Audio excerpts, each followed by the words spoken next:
इस पूरे प्रकरण में 14 गवाह हैं जो परीक्षित हुए न्यायालय में, 32 दस्तावेज पेश किए गए और 2 आर्टिकल पेश किए। जो उसमें एक आर्टिकल शंकरलाल जी एएसआई के वक्त वाका पहना हुआ शर्ट जो खून से लथपथ था वो न्यायालय के समक्ष पेश हुआ, और दूसरा आर्टिकल है जो एक लाठी जिससे उन्होंने वार किया था, वो लाठी आर्टिकल 2 के रूप में न्यायालय में परीक्षित। वकील साहब, आज SC/ST कोर्ट ने एक सज़ा सुनाई है, क्या मामला था और कितनी सज़ा सुनाई है?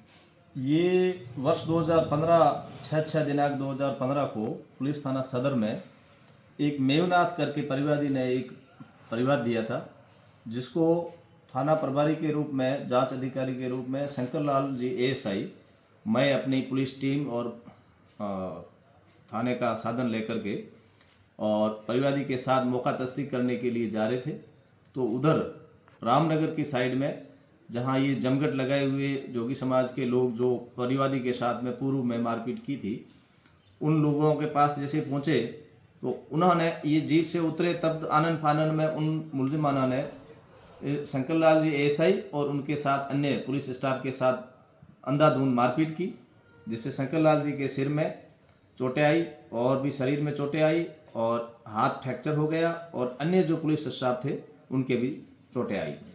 और फिर उन्होंने शंकरलाल जी ने आकर के थाना रिपोर्ट पेश की। उस रिपोर्ट के बाद में 10-11 मुलजिमान बढ़ाए गए और उसके खिलाफ सेक्शन अलग अलग धाराओं में मतलब न्यायालय में आरोप पत्र पेश हुआ। दौरान विचारण न्यायालय ने आज कंप्लीट ट्रायल होने के बाद में 10 मुलजिमानों को 307 का दोषी माना, जिसमें जो 332, 53 अन्य धाराओं में भी अलग अलग कारावास सुनाया। मूल रूप से 5 साल का कारावास सुनाया गया है, जो हमारे SC/ST कोर्ट के पीठासीन अधिकारी डॉक्टर सरोज शिवर ने आज ये जजमेंट सुनाया। बयान हुए। इस पूरे प्रकरण में 14 गवाह हैं जो परीक्षित हुए न्यायालय में, 32 दस्तावेज पेश किए गए और 2 आर्टिकल पेश किए। जो उसमें एक आर्टिकल शंकरलाल जी एएसआई के वक्त वाका पहना हुआ शर्ट जो खून से लथपथ था वो न्यायालय के समक्ष पेश हुआ, और दूसरा आर्टिकल है जो एक लाठी जिससे उन्होंने वार किया था, वो लाठी आर्टिकल 2 के रूप में न्यायालय में परीक्षित। अच्छा, इसमें जैसे परिवादी की भी चोट वोट लगी थी जिसकी तस्दीक करने के लिए गए थे? नहीं, उसके चोट नहीं थी। उसने एक सामान्य मारपीट झगड़ा होने की बात का एक परिवाद थाने में दिया था।